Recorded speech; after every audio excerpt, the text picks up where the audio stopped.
লক্ষ্য করুন কিভাবে রমাদান শিক্ষা দেয়। একজন মানুষ ধূমপান করে, একজন মানুষ জর্দা, তামাক, গুল ইত্যাদি ব্যবহার করে।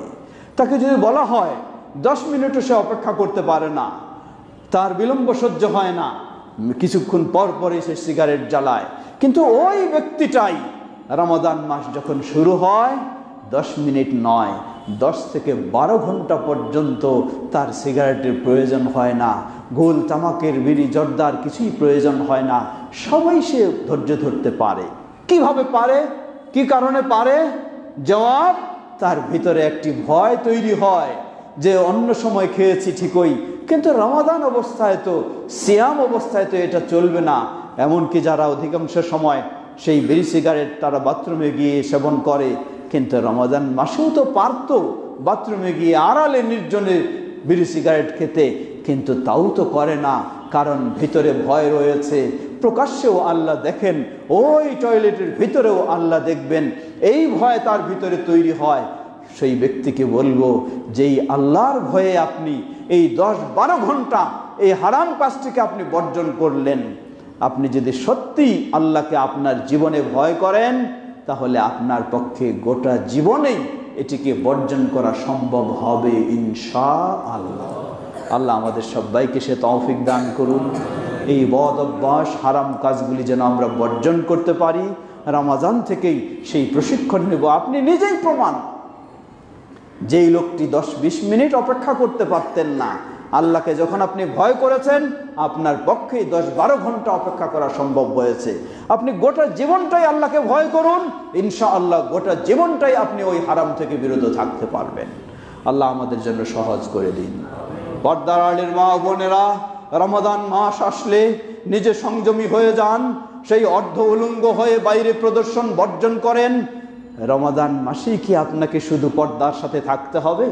রমাদান মাসেই কি শুধু আল্লাহকে ভয় করতে হবে? রমাদান মাসেই কি শুধু আপনি জাহান্নাম থেকে বাঁচতে চাইবেন?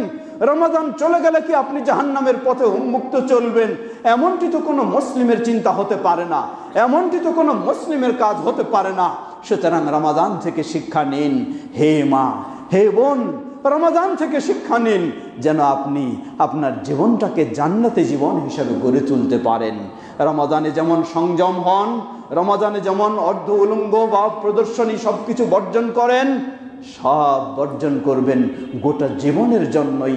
তাহলে ইনশাআল্লাহ জান্নাত আপনার জন্য অপেক্ষা করছে।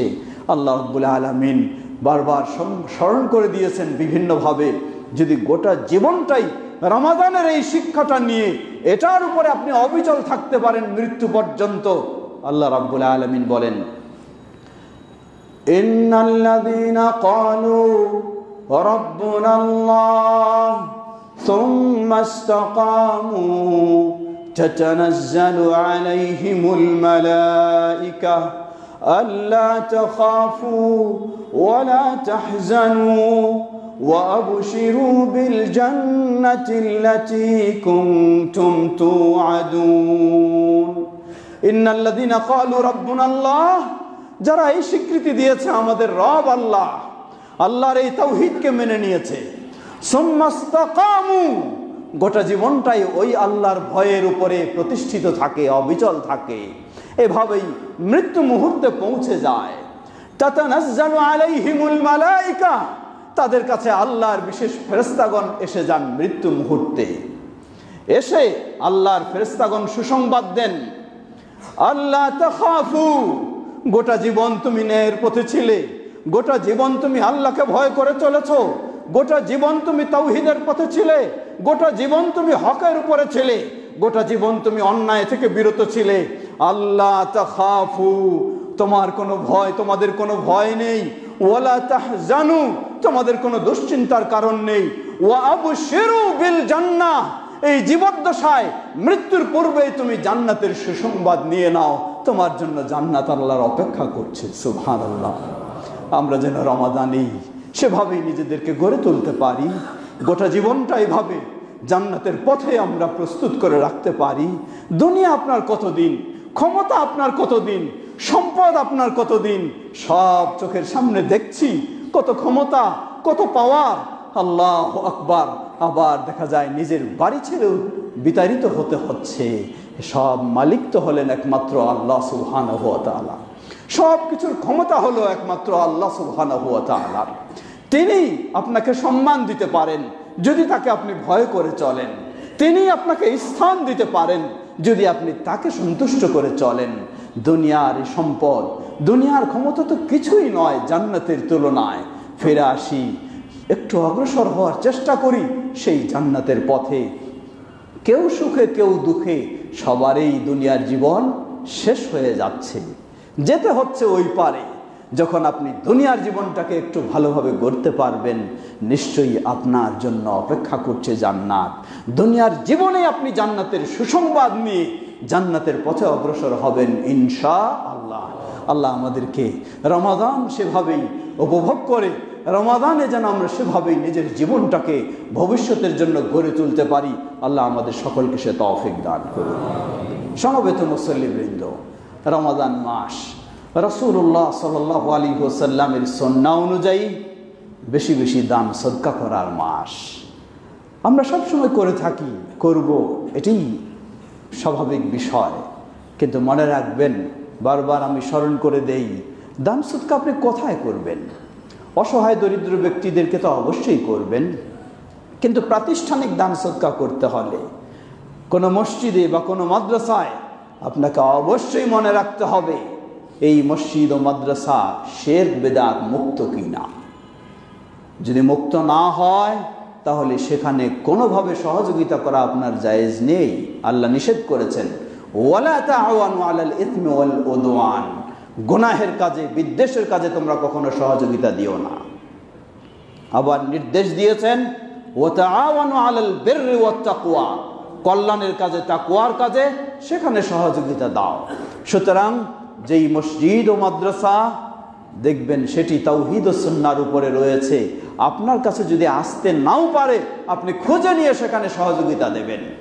আর যেই মসজিদ ও মাদ্রাসা দেখা যায় সেখানে তাওহীদ ও সুন্নাহ থেকে দূরে রয়েছে, শিরক বিদআত কুসংস্কারে মগ্ন রয়েছে, সেগুলি শিক্ষা হয়, সেগুলি চর্চা হয়, প্রচার হয়, আপনার পিছে পিছে ঘুরলেও আপনার সেখানে দেওয়ার অনুমতি নেই। সেখানে দিলে আপনি আরো গুনাহগার হবেন। আল্লাহ আমাদের সেই নীতি খেয়াল রেখেই আমরা যেন বেশি বেশি দান সদকা করতে পারি। আমাদের প্রিয় মাদ্রাসা, মাদ্রাসাতুল হাদিস দিনে দিনে আলহামদুলিল্লাহ সম্মানিত সভাপতি সাহেব ও পরিচালনা কমিটির দায়িত্বশীলদের সুযোগ্য নেতৃত্বে সামনের দিকে অগ্রসর হচ্ছে। আমাদের সকলের দায়িত্ব, কর্তব্য সার্বিকভাবে সহযোগিতা আরও বৃদ্ধি করা। আল্লাহ আমাদের সকলকে সে তৌফিক দান করুন। সমবেত মুসল্লিবৃন্দ, রমাদানে যেগুলি মসজিদে কর্মসূচি হয়ে থাকে, নিয়মিত ইফতার সেটিও থাকবে। অনুরূপভাবে সমাজ কল্যাণের পক্ষ থেকে প্রায় 250 পরিবারকে, অসহায় পরিবারকে যে খাদ্য সামগ্রী বিতরণ করা হয় সেটাও করা হবে। আপনার সকল সহযোগিতা সেই মতোই আপনারা দেওয়ার চেষ্টা করবেন। আল্লাহ আমাদের সকলকে সে তৌফিক দান করুন। বিভিন্ন জন আমাদের কাছে বিভিন্ন আবেদন নিয়ে আসে। আমাদের একটি মসজিদ হয়েছে সেই বরগুনায়, সেই বরগুনা বুঝেন যেগুলি পীর মাজারের এরিয়া, সেগুলিতে খুবই কঠিন পরিস্থিতিতে অনেক সংগ্রামের বিনিময়ে মসজিদ একটি ছোট্ট তৈরি হয়েছে সম্পূর্ণ আমাদের তত্ত্বাবধানে। যে মসজিদটি নির্মাণ কাজ এখনও পরিপূর্ণ সম্পন্ন হয়নি, প্লাস মসজিদের গেটের সামনে একটি জায়গা একজন বিক্রি করবে, সেটি নিতেই হচ্ছে। সেটি প্রায় 3 লক্ষ টাকার মতো লাগবে। আমাদের সেখানকার ভাই আছে, সালাতের পরেও থাকবে। আপনারা আজকে হন অথবা যখনই হন একটু সেজন্য বিশেষভাবে সহযোগিতা দেওয়ার চেষ্টা করবেন। আল্লাহ আমাদের সকলকে সে তৌফিক দান করুন। বাংলাদেশ জামিয়াতুল আহলে হাদিস বিভিন্নভাবে দাওয়াতি কার্যক্রমে এগিয়ে চলছে। আপনাদের সার্বিক সহযোগিতা আর আমরা বেশি কামনা করছি। আল্লাহ আমাদের সবাইকে সে তৌফিক দান করুন। আমরা যেন তাওহীদ ও সুন্নাহর পথে ঐক্যবদ্ধ হয়ে এগিয়ে চলতে পারি। আল্লাহ আমাদের জন্য সহজ করে দিন। আল্লাহুম্মা সাল্লি আলা মুহাম্মদ ওয়া আলা আলি মুহাম্মদ কামা সাল্লাইতা আলা ইব্রাহিম ওয়া আলা আলি ইব্রাহিম ইন্নাকা হামিদুম মাজিদ। اللهم بارك على محمد وعلى آل محمد كما باركت على إبراهيم وعلى آل إبراهيم إنك حميد مجيد. اللهم ارض عن الخلفاء الراشدين وعن سائر أصحاب نبيك الكريم. اللهم أعز الإسلام والمسلمين واخذل الكفرة والمشركين ودمر ديارهم হে আল্লাহ, আমাদের দেশ সহ পৃথিবীর সর্বত্র ইসলাম ও মুসলিমদেরকে সমুন্নত করুন। পৃথিবীর সর্বত্র মুসলিমদেরকে কোরআন ও সুন্নাহর পথে চলার তৌফিক দান করুন। আমাদের দেশের সর্বস্তরের মানুষকে ইসলামের পথে আল্লাহ হেদায়েত দান করুন। এই দেশকেও সকল প্রকার ষড়যন্ত্র থেকে আল্লাহ হেফাজত করুন। কোরআন সুন্নাহর পথে চলার মতো এই দেশের পরিবেশ আল্লাহ আমাদেরকে তৌফিক দান করুন। আমাদের মাঝে উপস্থিত অনুপস্থিত অনেক অসুস্থ ব্যক্তি রয়েছেন, আমাদের আলী ভাই এবং আরও অনেক ভাই যাদেরকে আমরা জানি অসুস্থ